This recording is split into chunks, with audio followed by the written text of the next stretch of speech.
Olá, alunos, sejam todos muito bem-vindos para a nossa aula do terceiro ano da semana. Então, nessa aula em específico, estaremos abordando ali revisão de conteúdos.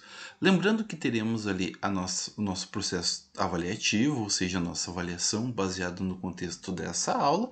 E para isso é importante que você assista ela até o final, certo? Dentro da temática dessa aula, o que teremos ali? Além dos exercícios propostos que tem ali lá no final, para que vocês consigam estar observando, é importante salientar também que ele vai ser a base do que teremos aqui como referência para o processo de avaliação de vocês, ok? Feito isso, então vamos ali às situações que tem ali correspondente à nossa avaliação. A nossa avaliação, então, vão ter algumas perguntas que serão disponibilizadas ali no Google Class e será disponibilizada também a forma de vocês estarem atuando dentro desse contexto. O que é importante salientar? Mantenha o registro disso tudo no caderno. Todas as questões que tem ali serão baseadas na apostila que eu já encaminhei para vocês há algum tempo. E por intermédio disso, todas as questões vocês já têm lá na apostila. Então eu preciso que vocês transcrevam ela para o caderno, certo? E a partir disso, aí vocês podem encaminhar a foto dentro do Google Classroom, que eu vou deixar habilitado para que vocês venham fazer isso, ou até que vocês utilizem até o próprio WhatsApp para fazer isso como referência, certo? Lembrando que esse contexto será individual, então é de suma importância a participação de vocês ao longo desse processo, ok? Vamos então à nossa aula. Então, o que veremos hoje ali vai ser o conceito de retomar a base do átomo, processos de eletrização, força elétrica e também campo elétrico. Vamos lá então.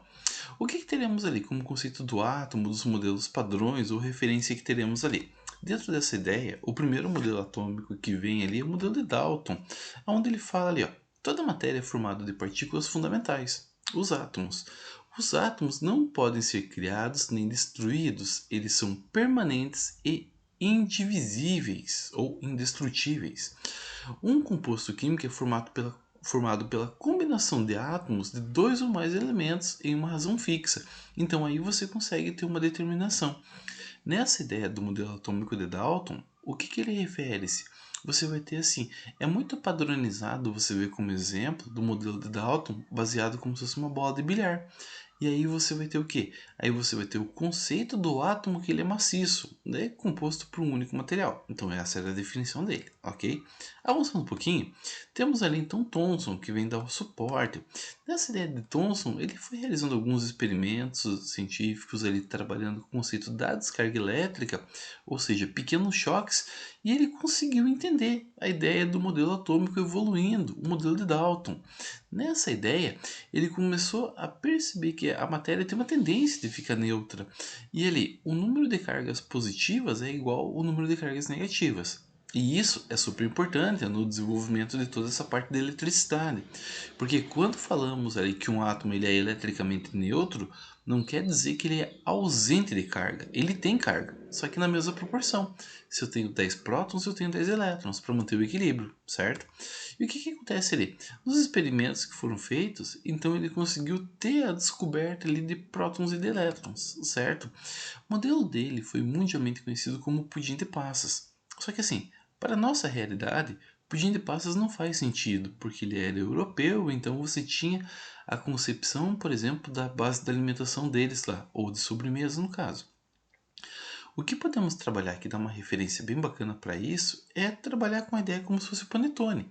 Então, assim, o corpo do panetone ele faz a tendência do corpo do átomo e as frutas cristalizadas que tem do panetone dá a referência ou dá a entender a tendência dos elétrons que ficam na superfície, ok? Então, isso era a caracterização que ele tinha. Vamos avançar mais um pouquinho. Já no modelo de Rutherford, então assim, ele se baseou pegando esse conceito e gerando um experimento. Nesse experimento, então ele conseguiu estar determinando mais alguns componentes. Então você tinha um fluxo de partícula alfa, que era determinado por um elemento radioativo chamado polônio, onde você fez alguns disparos e ali numa lâmina de ouro. Então assim, de passar para a próxima imagem, vai ficar mais fácil para vocês entenderem o que estava acontecendo. Então assim, ó, deixa eu ver se consigo habilitar aqui, ó. Então aqui você tinha a ideia desse canhão de partículas alfa, aonde emitia esses disparos, tá? Representado aqui por essa referência avermelhada. Então, dentro dessa referência, o que você tem? A linha de tiro, vamos dizer assim, ou a linha de disparo. Aqui, então, você tinha a ideia da lâmina de ouro, e aqui ao redor você tinha um anteparo, porque você queria que os objetos de referência ficassem nessa região. E o que aconteceu? Conforme você ia deslocando esse componente, a tendência é que ele se mantenha sempre em linha reta. Isso é uma tendência. Só que assim, quando você bate em alguma coisa, gera margem para se desviar. E aí o que acontece? Temos a imagem de baixo aqui que é um zoom, basicamente, do que vimos ali em cima. Então, em alguns momentos, essa partícula alfa, de fato, ela passava e atingia aqui, ó, o fundo do anteparo. Só que em alguns momentos ela batia e desviava sua trajetória. E daí você tem aqui, ó, esses pontos para cima, para baixo, mais para frente. Então assim você tem essa caracterização ali. Mas qual que foi a conclusão que ele acabou chegando? Que os átomos eles não estavam encostados um no outro. Então você tinha um certo espaçamento. Essa tendência de você estar trabalhando com ele em conjunto foi quebrada para um espaço. E aí o que acontece? Nasce o modelo do átomo atual, certo? Só que isso não era tudo. Veio mais um conceito ali de mais um cientista chamado Bohr, aonde ele conseguiu estar pegando o modelo de Rutherford, e os dois se conheceram e até tretaram em alguns momentos ali, cada um em virtude da sua teoria, mas assim, eles conseguiram estar percebendo alguns componentes. O Bohr evoluiu, então ele conseguiu perceber que aquele modelo, conhecido como modelo planetário de Rutherford, poderia ter mais alguns componentes. Então ele conseguiu perceber que você tinha os elétrons que eles ficavam orbitando ali ao redor.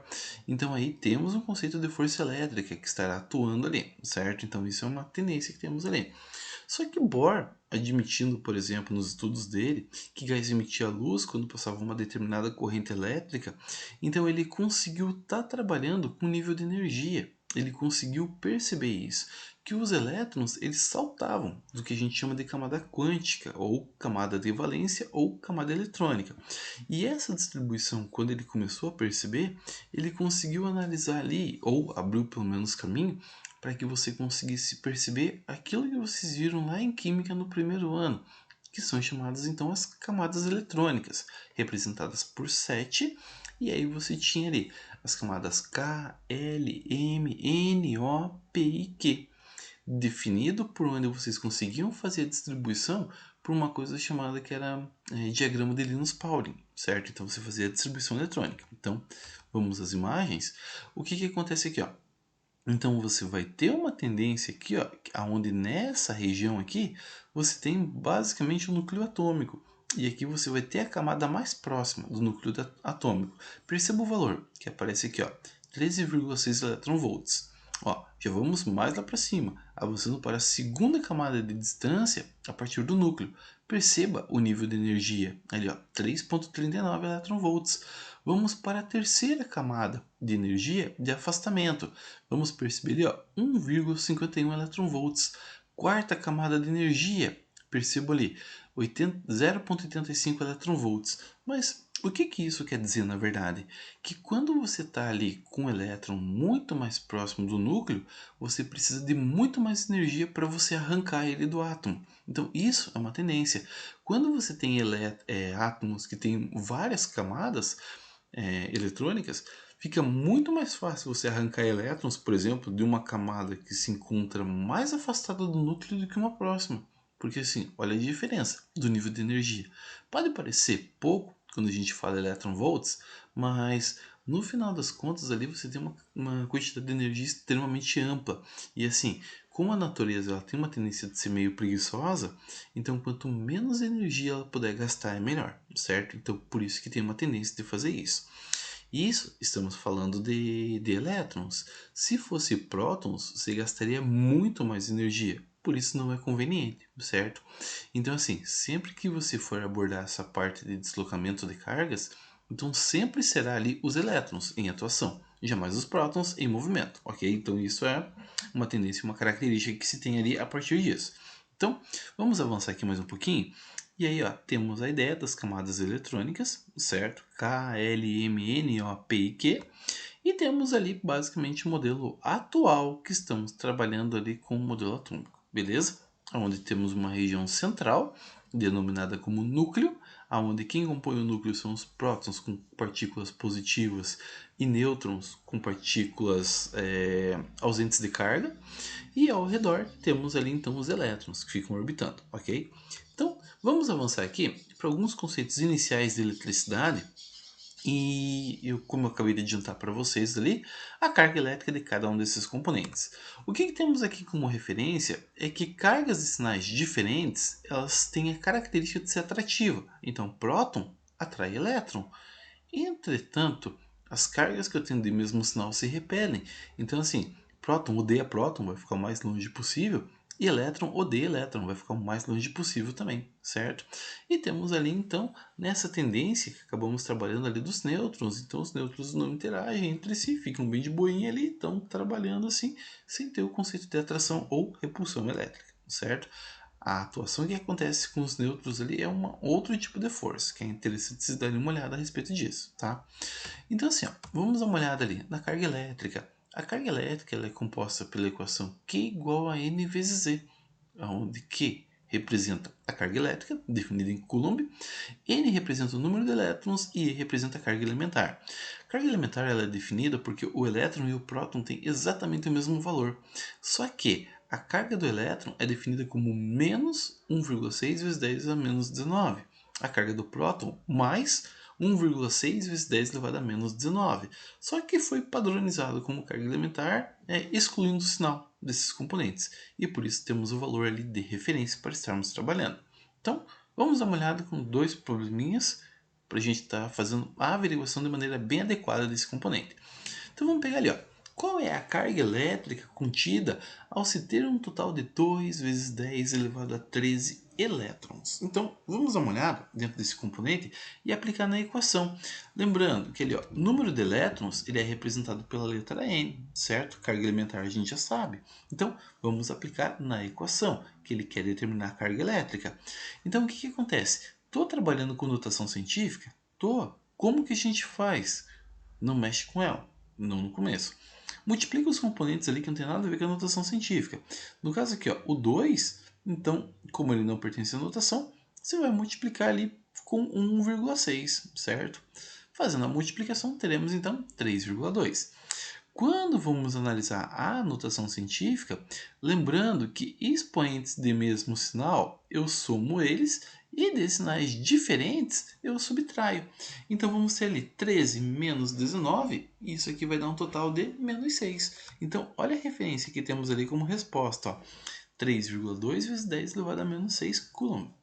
Muito bem, mas assim, existe uma denominação também, cujo o Enem cobra muito nesse contexto, onde a base 10 elevado a menos 6 você pode fazer substituição por um outro componente que é chamado micro, que é representado por esse Mzinho estranho, esse U, com essa perninha mais puxada ali, é uma letra grega que vem da referência aqui dentro da parte da física, certo? Então isso é a representação que temos ali, então chegamos ali com êxito ao final do nosso primeiro problema. Vamos dar uma olhada em mais um ali, ó. Em uma carga de 800 coulombs, qual é o número de elétrons necessário para compor esse valor? Detalhe, pessoal, o que a gente tem ali? Ó, eu vou ter que estar trabalhando com esse 800 e converter para notação científica. Detalhe, o único número de referência que eu tenho ali definido como significativo é o 8. E depois do 8 eu estou trabalhando com quantas casas? Com duas, certo? Então a gente vai ter que a representação desse componente é definido como 8 vezes 10 elevado a 2. Certo? Então aí temos a definição dele. Aplicando na fórmula, eu quero determinar dessa vez o N, porque ele está pedindo ó, o número de elétrons, e o número começa com a letra N, então é esse componente que eu preciso. A carga elementar ela é fixa, só que assim eu tenho que isolar o N. Então todo esse cara aqui ó, é uma coisa só. Então se ele está multiplicando, ele vai ter que passar para o outro lado dividindo. E olha o que acontece. Aqui muita atenção. Tem muita gente que joga multiplicando. Então assim, atenção. Isso na verdade não é erro da física, isso é erro de matemática básica. Atenção na hora de fazer os cálculos. E o que eu faço? Efetuo a divisão. Ali, ao fazer a divisão, 8 divididos por 1,6 teremos então 5. E aqui eu quis deixar bem representado para vocês a forma que isso vai aparecer. Na divisão é o expoente de cima menos o expoente de baixo. Então olha como vai ficar. O expoente de cima que é 2, menos, pela caracterização do desenvolvimento do cálculo, menos 19. Percebam que vai rolar uma regrinha de sinal ali, onde menos com menos vai dar mais, e 2 mais 19 teremos então 21, beleza? Então isso é a referência que temos ali para estarmos trabalhando dentro desse contexto. Vamos avançar mais um pouquinho? Então aqui, ó, processos de eletrização. Lembrando que esses componentes que temos ali, ele é dividido em 3 etapas. O primeiro deles é por atrito, onde o próprio nome já diz, onde você vai estar atritando materiais. E aí você vai ter a transferência de elétrons de um para o outro. Mas aí vem um detalhe, quando você pega dois objetos que têm a mesma natureza, então até gera processo de eletrização, mas ele é irrelevante. Você pode transformar muito isso no aspecto de energia térmica. É assim, ó, você pega, esfrega uma mão contra a outra, por exemplo, vai ter transferência de elétron? Vai. Só que o que acontece? O material da tua mão é um, da tua outra mão é o mesmo. Então, assim, vai ter saldos de elétrons ali, mas isso não vai ser indiferente. O que vai acontecer ali? Na verdade, você vai converter isso em energia térmica. Tanto que em dias frios, geralmente, você faz isso para aquecer as mãos. Então, isso é uma tendência. Materiais diferentes, aí gera processo de eletrização. É o caso de você atritar ali uma barra de vidro com uma roupa de lã, por exemplo. Então, ali você vai ter a tendência de que o vidro ele vai ceder os elétrons. E já a lã, por sua vez, vai estar recebendo eles. Isso você consegue verificar certinho numa série chamada série triboelétrica. E aí você consegue perceber certinho qual componente tem a tendência de ceder elétrons e qual componente tem a tendência de receber. Aconselho que vocês deem uma olhada nisso, até para vocês pegarem como referência, porque volta e meia aparece algo assim no Enem, e é importante vocês saberem certinho como que funciona isso para estar dando suporte para vocês, ok? Vamos lá então? Avançando no processo de contato, o próprio nome já diz, então há a necessidade de ter um contato físico entre os componentes para que você tenha processo de eletrização. Então, assim, a tendência, por exemplo, que você tenha, sei lá, uma tomada na sua casa, se você não botar a mão nela, nunca você vai levar choque. Mas se você colocar a mão nela, você tem a tendência de. Então, assim, justamente por causa do contato físico que vem a ter, certo? Então, ali temos o processo também de eletrização por indução, onde você consegue estar trabalhando com essas cargas à distância. Então, como que funciona esse componente? Então, aqui ó, temos algumas imagens aqui para dar suporte para vocês, tá? Então, assim, ó, na primeira delas, então, temos ali ó, um corpo que é chamado de indutor, onde ele vai estar com carga soberana positiva, certo? Ele se aproxima do componente que é o induzido. E assim, ó, percebam que o induzido ele é eletricamente neutro. Por que eu posso definir isso? Se você for contar a quantidade de sinalzinho de mais ali, e a quantidade de sinalzinho de menos, ela é igual, é equivalente, ou seja, o objeto está neutro. Quando você aproxima o indutor, o que acontece? A gente volta lá naquele primeiro slide dessa parte que eu falei para vocês, que cargas de sinais opostos se atraem. Olha o que está acontecendo ali. Então ele está puxando para o lado dele o negativo. E agora, o que acontece? Ele repele o mesmo sinal. Então, o que acontece? Ele está jogando o componente positivo para o outro lado. Percebam que é nítido uma divisão aqui ó, por hemisfério. Ó, se você for partir o objeto B no meio, a esquerda dele sempre vai estar, nesse caso, negativo. E a direita dele sempre vai estar positivo, certo? Então, isso é uma tendência que temos aqui dentro desse correspondente. E vamos pegar aqui, ó, com uma ideia, por exemplo, de quando você vai estar trabalhando com um componente que chamamos de aterramento. E nessa ideia do aterramento, então assim, você fez o mesmo processo que vimos na outra imagem, só que dessa vez o excedente de carga positiva tinha para onde ir embora. E ele foi para o solo, foi para a terra. E aí o que acontece? Quando você corta o fio ali chamado aterramento e você afasta o indutor, o objeto em questão aqui vai ficar com uma soberania então aqui ó, de carga negativa. Então ó, percebam, então isso é uma caracterização que temos ao longo desse processo, ok? Vamos lá então, avançando mais um pouquinho, retomando um pouco com o exercício da UFSC, certo? A palavra átomo é originária do grego e significa indivisível e, segundo filósofos gregos, o átomo é a menor parte possível da matéria e não pode ser dividida. Hoje, essa ideia não é mais aceita. A respeito dos átomos, é correto afirmar. Então, ali você precisa somar as alternativas corretas. Então, vamos lá. Em geral, são formados por no mínimo 3 partículas fundamentais. Opa, vamos lá então. Prótons, elétrons e nêutrons. Beleza, então tá coerente isso. Beleza, vamos avançar. Na segunda ali, não pode ser desintegrados. Ó, aí percebam, a gente está baseando num conceito a partir de uma origem grega, certo? Então, para isso, para eles, o átomo não podia ser desintegrado. Então, aí está correto, tá? Com os avanços da ciência e da tecnologia ao longo do século XX, percebemos que algumas situações dessas aí podem ser diferentes, mas assim, nesse contexto que temos ali da questão, então é indivisível, certo? Você não pode desintegrar ele. Então ali, na 04, apresentam duas regiões distintas, núcleo e eletrosfera. Perfeito. Apresentam elétrons, cuja carga é negativa. Perfeito também. Podem conter partículas sem cargas, denominadas nêutrons. O próprio nome já sugere isso, na verdade. E ali, ó, 32, né? Apresentam prótons cuja carga é negativa. Então, aí já está errado, furo a questão. Então, o que a gente vai fazer? Vamos somar os demais componentes ali, ó. Ao fazer 16 com mais 4, 20, com mais 8, 28, com mais 2, 30, com mais 1, 31. Temos então a resposta. O modelo de vestibular que tinha antigamente existem até alguns locais ainda, certo? Então por isso que é importante que você venha saber como que trabalha com questão de somatória.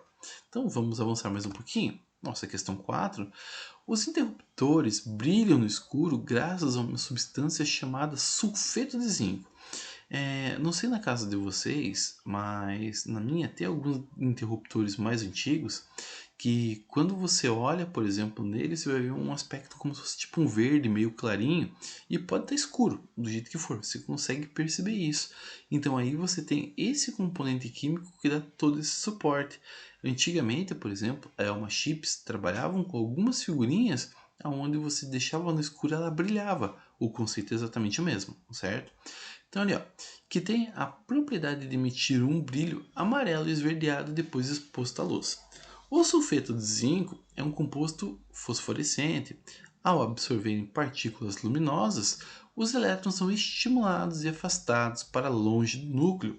Quando você desliga o interruptor, o estímulo acaba e os elétrons retornam aos poucos para seus lugares de origem, liberando o seu excesso de energia em forma de fótons, daí a luminescência. Então, assim, texto retirado de artigo ali.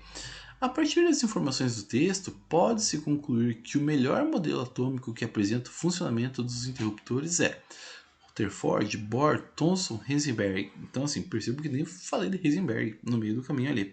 E a tendência que temos ali, então, é o modelo de Bohr, que justifica bem isso aí, até por causa das camadas eletrônicas ou camadas de valência, ok? Vamos à próxima? Então, ali, ó, duas esferas idênticas A e B, feitas de material condutor, apresentam cargas mais 3e e menos 5e e são colocadas em contato. Após o equilíbrio, a esfera A é colocada em contato com outra esfera idêntica a C, a qual possui uma carga de menos 3 elétrons, ou 3 cargas ali.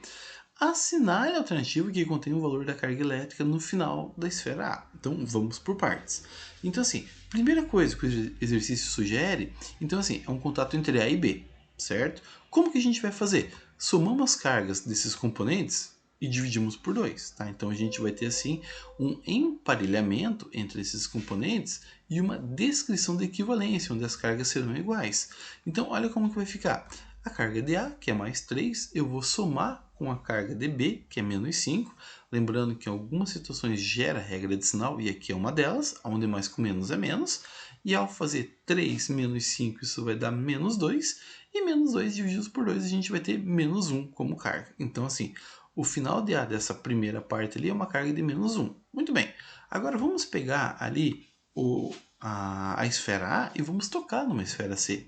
Ao fazer isso, mesma situação que teremos ali. Então a gente vai ter que dividir esse componente de maneira a ficar equivalente.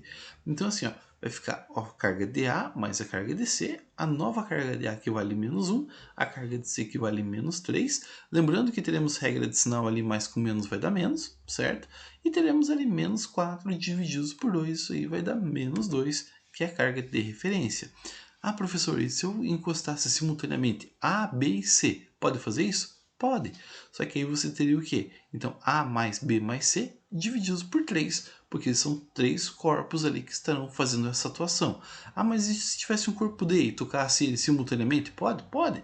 Daí ficar A mais B mais C mais D divididos por 4. E assim sucessivamente. Beleza? Então isso é a tendência de vocês estarem verificando essa abordagem ali. Vamos então ao próximo. Então assim, ó, aqui o que eu quis trazer para vocês é alguns prefixos que têm denotação científica. Mas o que devemos pegar como referência? Esses aqui, como base. Esses aqui vão ajudar vocês ali na referência de alguns exercícios. Mas os principais que estaremos abordando são esses três aqui: mili, micro e nano. Perceba sempre a potência da base 10, com um destaque muito especial para o micro, certo? Esse componente vai aparecer e vai aparecer muito ao longo das nossas aulas ali, certo? Então vamos avançar um pouquinho?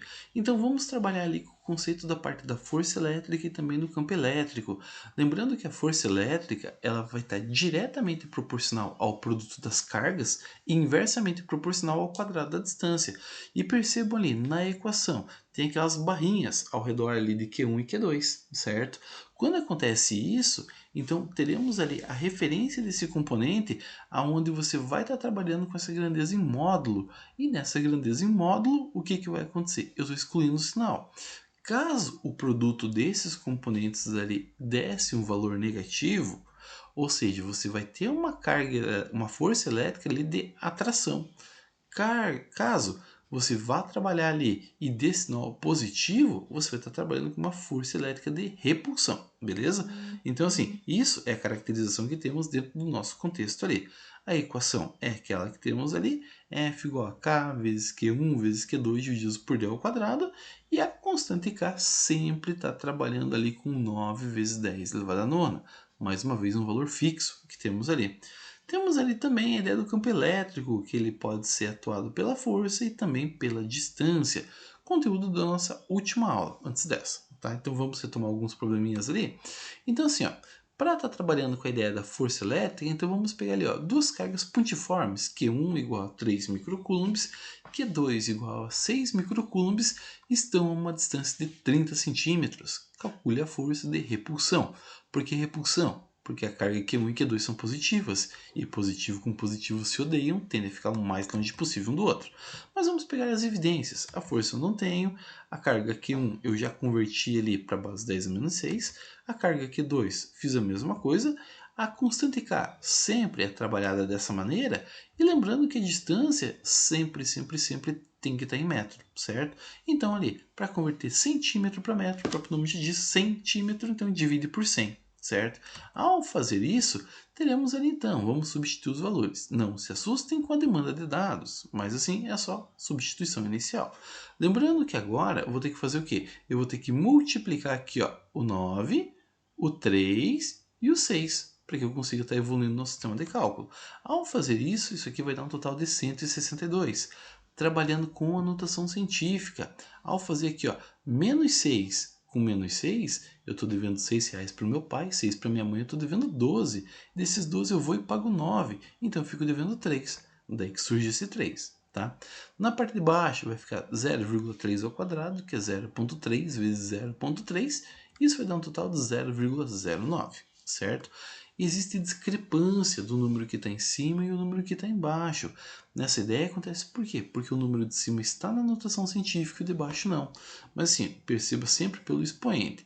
Então assim, ó, no meu expoente aqui, ó, perceba, eu estou trabalhando com menos 3.